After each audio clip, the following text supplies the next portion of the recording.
when I get a payment or something like that, I think I'm gonna just transfer it straight into crypto. And I'm not even gonna make it complicated. Like I think I'm gonna just start doing it on the platforms themselves. Like if you go on to PayPal or you go on to Cash App and stuff like that, then you could just transfer it straight into crypto. So I think that we need to start having alternative ways which we handle money. It'd be too much money going out the window. Like it's too much random money floating all around that I think that a lot of times we as consumers, we don't really account for. You know what I'm saying? It be there, so you just order it. And I came to that conclusion yesterday because I was looking at my daughter's credit card, or I was looking at my credit card that my daughter is an authorized user on. And I was trying to figure out where did this charge come from and where did this charge come from. So I called her because I don't really care. You know, I think she's pretty responsible. So I called her and I said, "Hey, did you make this charge?" And she was like, "No." But so much money flow back and forth that I don't even know if a card number is stolen or anything like that. So every few months, I even change out my cards and stuff like that. So I think that we just got to be a little bit more mindful. But I think that the best move going forward is if you get some random monies or something like that, don't go spend it. Throw it into crypto. Go and buy you some Bitcoin. Go and buy you some Bitcoin.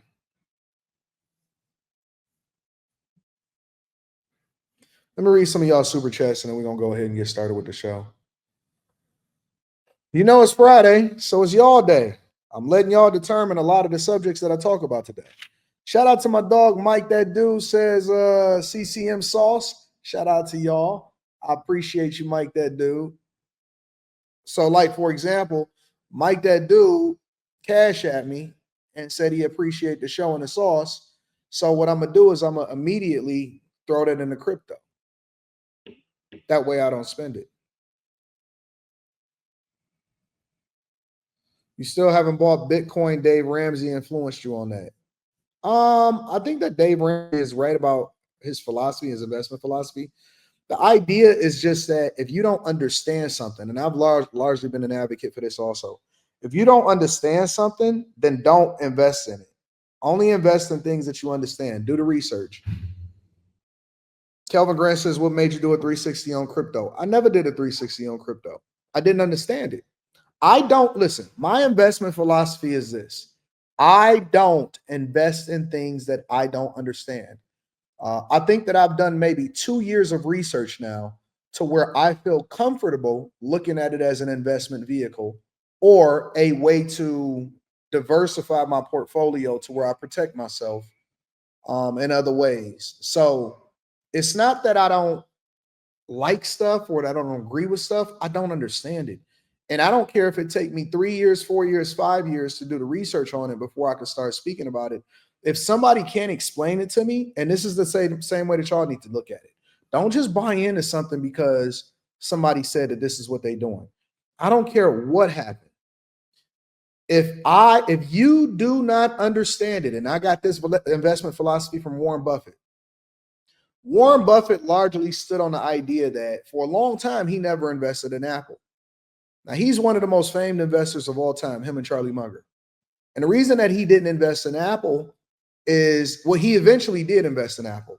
But at the time, he didn't understand it. And so I need y'all, this is another thing that I want y'all to understand, and then we're going to get started with the show. I need y'all to do this. Stop thinking that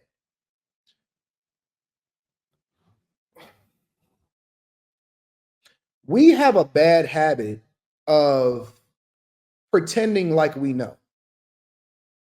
Follow me here, y'all. We have a bad habit of if we don't understand something, we don't want to seem like we stupid. And so we just gonna go along with the get along game. And that's how we find ourselves in a situationship. If I ask somebody, hey man, you know, how do you day trade? How does it make sense? Oh man, you just hit this and you do this and you put a stop right here. It's like, no. I need to understand why I'm doing. The word of God says, in everything you do, I'm going to talk about Tesla today. In everything you do, get understanding. We go into jobs, We act like we know because we don't want to seem like we the stupid one in the room. Man, everybody in that room don't even know what the fuck is going on. But we'll pretend like we know because, and I'm not saying embarrass yourself or say something out loud. What I am saying is seek to gain an understanding. Write it down, record it, put it in AI. Go and get some insight behind the scenes from the person that talked about it. They'd be happy to help you. Like we have to start being more mindful. We have to start being more um proactive and follow up on things. Don't go and buy stuff just because everybody else is. I don't care if everybody get rich. Fear of missing out, FOMO, is a real thing. People get their head cracked like that. People jump into stuff they don't have no clue of what they talking about. Y'all take advice from people that ain't even doing it themselves. That's called minding your own business. We have to be a lot more intentional, right? We have to be more intentional. Kelvin Grant says buying crypto this year won't give you much gains. It's not about getting gains this year. And see, that's why I had to do the research myself because other people jumping into stuff, they have their own reasons. You running your own race. You're running your own race. I'm my own individual. He's his own individual. He got his own reasons. I got my reasons. I didn't become successful because I was so quick to pull the trigger. I became successful because I was intentional in understanding what I invest in. And contrary to popular belief, there's never going to be a shortage of investments or opportunities. So don't ever have the fear of missing out. Don't ever have the fear of missing out. Every investment that we make is a 10-year, 8-year, 10-year, 9-year, 8 years, whatever it is. We looking at this from the long, we play long game. Me investing in real estate, I haven't spent a dime of my real estate money ever. Since 2010, I've never spent a dime of real estate money. I've always rolled it back into paying off the mortgages. And once I got the ability to completely pay off the properties themselves, rolled it into new properties and all of that. Why? Because I understand the game. I did the research. I understand the different ways in which you make money in real estate. I know that flipping is stupid. So when I seen people going to those conferences, because, oh man, we gonna flip some properties. I'm like, man, they some fools. They just jumping on the bandwagon like everybody else. Everybody, they do the same thing all the time. It's always a new flip. It's always a new scheme. It's always something new to get into. First, it used to be box trucks, right? And then the people in the trucking industry was like, man, what y'all doing? Then it was everybody go get your certs. We're gonna become coders. That shit died off, right? Nobody is buying box trucks anymore. Nobody is trying to buy their own trucks and get in the trucking no more. Why? Because it was a fad. It wasn't that the people that understand it, they still making money on it. But the people that just got into it for a quick buck, they always gonna be getting into stuff for a quick buck. They always gonna get into stuff for a quick. But that's why they didn't like my advice. Anton, man, I just want to get my feet in the door. Should I just go and get a quick, take a quick coding class, a 3-week coding class? I said, no, man, if this is what you really want, then you need to go and invest in yourself and stay working your job, enroll in community college, take the classes, go and get your degree so that you'll be able to, elevate and level up into the levels that you wouldn't normally have access to if you didn't have a degree. That way, if you get a promotion and not sitting there looking at you like, nah, I can't really do it. But, people are so quick to try to do it. And the way that I kind of make sense of it, right? And we're going to get into the show shortly. The way that I kind of make sense of it is this. A lot of people think like, oh man, I'm gonna get on the social media wave late. I gotta hurry up and jump on the latest platform. I'm gonna get on Blue Sky. I'm gonna get on Threads and all of that stuff. A lot of that stuff die out, but I don't look at it that way. I've stopped posting on Instagram. I crossed the 100,000 mark, 100,000 followers on Instagram. I looked at it this morning and I stopped completely posting on Instagram. Oh man, you need to continue to go. You're growing. You got a movement on Instagram. I said, bro, Instagram don't even pay no money. You can't, Instagram ain't no money over there. I was late to Instagram because I didn't see the value of just posting pictures for the sake of fucking posting pictures. I'm like, what y'all doing on Instagram? What is that? What's the point? Where's the money at? I need to understand it. I need to understand where the money is. And I look at it from this lens, right? I say, well, what if I was born in 2010 or 2005, right? And that means that I would be 20 years old today. And this is how I kind of parent my daughter. That would mean I would be in like, 2010, you would be around what, 19, 20 years old, right? And so, well, no, I'm sorry. 2010, what is it? 2025, you will be 15. So let's say you was born in 2005. And let's say you would be, 20 years old or something like that, right? For somebody that was born in 2005, that's just now starting to get on social media, it would be new to them. Or if you was born in 2008, 2009 or whatever, and you starting to take social media seriously, it would be new to you, right? It would be brand new to you. So you would be starting off from scratch and you would be building up your following and you would be doing it from that perspective, right?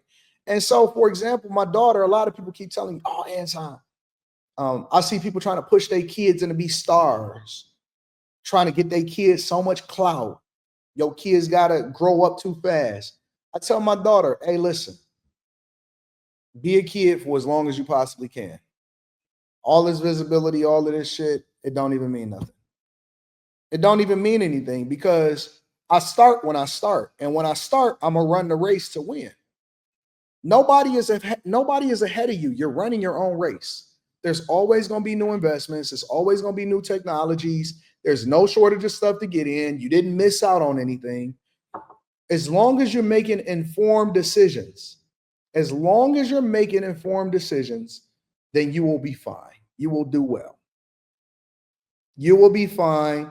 You will be well. Stop trying to push people to do things. Stop trying to get ahead of the game. Stop trying to jump on the bandwagon. Stop doing any of that stuff. You run your own race. Learn to understand what you're investing yourself into and stop focusing on what everybody else is doing. You are in your own space, in your own race. It's a lot of people that jumped out ahead of me. When I went broke in 2008, it's a lot of people that would seem like they was doing so much better than me.